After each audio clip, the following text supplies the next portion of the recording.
বাংলাদেশের গণ অভ্যুত্থান সংক্রান্ত গোটা বিষয়টি রহস্যের মোড়। শেখ হাসিনার ক্ষমতাচ্যুতির পেছনে বিদেশি শক্তি রয়েছে ধারণা করেছে ভারতীয় ইন্টেলিজেন্স। এক্ষেত্রে বাংলাদেশকে ঘাঁটি করে উপনিবেশ স্থাপন করার পাশাপাশি এশিয়া দেশগুলিকে দুর্বল করার জন্য ফেসিবাদী শক্তি সক্রিয়, এমনটাই রয়ের রিপোর্টে বেরিয়ে এসেছে ভারতীয় গোয়েন্দা সংস্থার তরফে। দেশের একজন প্রধানমন্ত্রী পদত্যাগ করলেন এবং এত সহজে দেশ ছেড়ে চলে গেলেন। ঘটনাটি অত্যন্ত রহস্যজনক। এর পিছনে কি কোনো ষড়যন্ত্র রয়েছে, নাকি কোনো বিদেশি শক্তির উপনিবেশ তৈরি করার বিশেষ চক্রান্ত? বাংলাদেশের প্রধানমন্ত্রী শেখ হাসিনার পদত্যাগ এবং পদত্যাগের পরই তার দেশে ছেড়ে চলে যাওয়ার বিষয়গুলো নিয়ে বিশ্লেষণের প্রয়োজন বলে মনে করছে রাজনৈতিক বিশেষজ্ঞ মহল।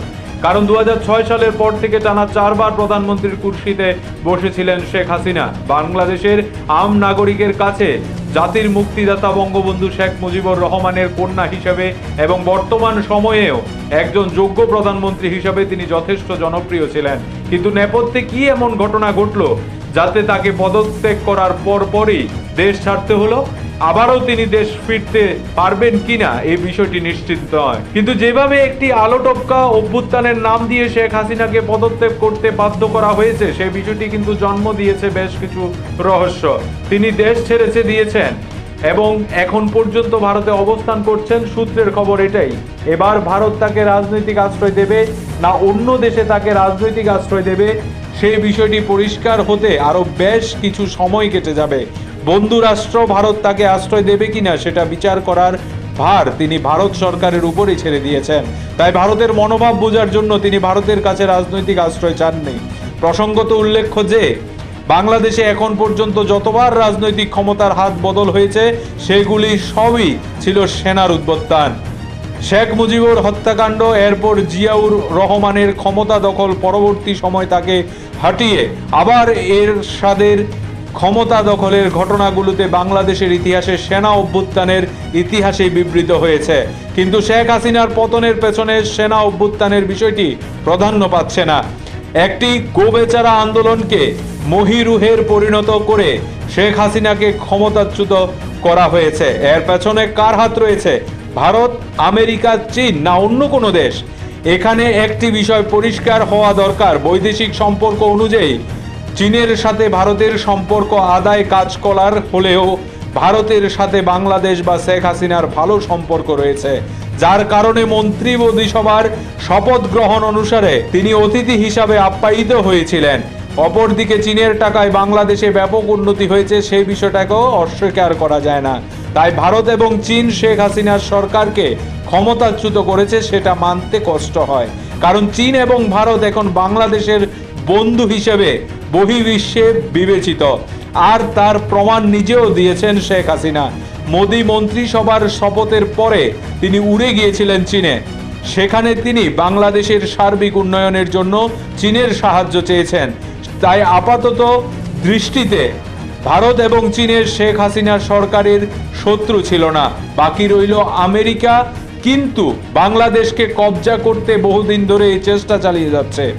বাংলাদেশ আমেরিকার জলপথে নজরদারির জন্য উপনিবেশ স্থাপিত করে এশিয়ার বিভিন্ন দেশে খবরদারি করার পরিকল্পনা নিয়েছে বহুদিন ধরেই। কিন্তু হাসিনা সরকারের অপছন্দ ছিল আমেরিকার তাবেদারি। তাই হঠাৎ করে বাংলাদেশের ছাত্র অভ্যুত্থানের বিষয়টি পেছনে বিদেশি শক্তির গভীর পরিকল্পনা রয়েছে, সেটাই প্রতীয়মান। এবার আসা যাক বাংলাদেশের আভ্যন্তরীণ নিরাপত্তার বিষয়গুলোতে। চীন এবং ভারত এই দেশেরই সিক্রেট গোয়েন্দা সংস্থা বাংলাদেশে সক্রিয় রয়েছে, সেটা অবশ্য নতুন কিছু নয়। বহুদিন ধরেই ভারতের বাংলাদেশের মাটিতে কাজ করছে, যে কারণে মুজিবুর রহমানের হত্যাকাণ্ডের আগেই বাংলাদেশের তৎকালীন প্রধানমন্ত্রীকে সতর্কতা অবলম্বনের পরামর্শ দিয়েছিল। কিন্তু সেই এবার বাংলাদেশেই ব্যর্থ। তাই এত বড় চক্রান্ত চলছে, সেই বিষয়ে ভারত শেখ হাসিনাকে সতর্ক করতে পারেনি। একই দোষে দোষী চীনের গোয়েন্দা সংস্থাও। কিন্তু এই ধরনের অভ্যুত্থান ভারতের সামনেও কিন্তু আকর্ষণীয় সংকেত।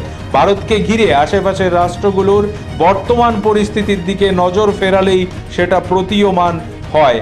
আফগানিস্তান, মায়ানমার, শ্রীলঙ্কা, বাংলাদেশ ঘটনা প্রমাণ করে দিচ্ছে ভারতকে ঘিরে বহির্বিশ্বে একটা বড় ধরনের চক্রান্ত রচিত হচ্ছে। সম্প্রতি নেপালের ক্ষমতার হাত বদলও কিন্তু সেটারই ইঙ্গিত দিচ্ছে। এই বিষয়গুলো এখনই ভারতে চিন্তা করা উচিত বলে মনে করছেন একাংশ মহল। কারণ শেখ হাসিনার যে সেনাবাহিনীর উপর ভরসা করে ছাত্র আন্দোলন স্থিমিত করার চেষ্টা করেছিলেন, সেই সেনাবাহিনী শেষ মুহূর্তে তার সঙ্গে বিশ্বাসঘাতকতা করেছে। এক কথায় চতুর্থবার আওয়ামী লীগ ক্ষমতায় ফিরে আসার পর থেকেই শেখ হাসিনাকে ক্ষমতা থেকে সরিয়ে দেওয়ার জন্য চক্রান্ত শুরু হয়ে যায়। তাই হাইকোর্টের নির্দেশে যেখানে 56% কোটা বাংলাদেশে লাগু হয়েছিল, সেটাকে ভিত্তি করে একটা সরকারের বিরুদ্ধে এত বড় আন্দোলন তৈরি করা বিদেশি শক্তির সাহায্য ছাড়া হতেই পারে না। এক্ষেত্রে সরকারের কতটুকু দোষ ছিল সেটা এখন রিসার্চ নয়, কারণ বাংলাদেশে হাইকোর্টের নির্দেশ প্রয়োগ করেছিল বাংলাদেশ সরকার। এক্ষেত্রে সরকারকে টার্গেট করে কোটা বিরোধী আন্দোলন অনেকটাই বেমানান। সে স্বার্থে জনস্বার্থ মামলা হতে পারত সুপ্রিম কোর্টে, যদিও পরবর্তী সময়ে এই কোটা তুলে দেওয়া নিয়ে সুপ্রিম কোর্ট মামলা চলে, কিন্তু ততক্ষণে ষড়যন্ত্রীদের বিদ্বেষ বীজ ছাত্র সমাজে ছড়িয়ে দেওয়া হয়। তাই বাংলাদেশের সুপ্রিম কোর্ট যখন কোটা সংরক্ষণের বিষয়টিতে মাত্র 5% সংরক্ষণ করা যাবে ঘোষণা দেয়, এটা মেনেও নেয় হাসিনা সরকার। এরপর আন্দোলন যখন স্থিমিত হওয়ার পথে, সেই সময় আবার এই আন্দোলনকে নতুন ইন্ধন জুগিয়েছে একাংশ বিদেশি ষড়যন্ত্রীরা। এরা রাষ্ট্রের আভ্যন্তরীণ নিরাপত্তা পরিকাঠামোকে আগে ধ্বংস করেছে, এরপর আন্দোলনের নামে মাঠে নামিয়েছে। হাসিনা সরকার কিন্তু সুপ্রিম কোর্টের রায় মেনে নিয়েছিলেন, কিন্তু রাষ্ট্র সংস্কারের নামে পরিকল্পিতভাবে এরপরই হাসিনাকে পদচ্যুত করার জন্য রাষ্ট্র সংস্কারের নামে আন্দোলনের ডাক দেওয়া হয়। আর তার চক্রান্ত পরিণতি ঘটে সোমবার শেখ হাসিনার পদত্যাগ এবং দেশত্যাগের মাধ্যমে। এই ঘটনায় তিনি বিষয় পরিষ্কার।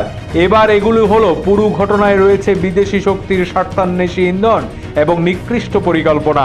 ভারত এবং চীনের গোয়েন্দা সংস্থা সম্পূর্ণ ব্যর্থ, যা আগামী দিনে ভারতের জন্য হুমকি। ভারতের আভ্যন্তরীণ নিরাপত্তা পরিকাঠামোকে গুড়িয়ে দেওয়ার অপচেষ্টা এবং ভারতকে ঘিরে অস্থির বাতাবরণ তৈরি করা। Bureau report, Asian time.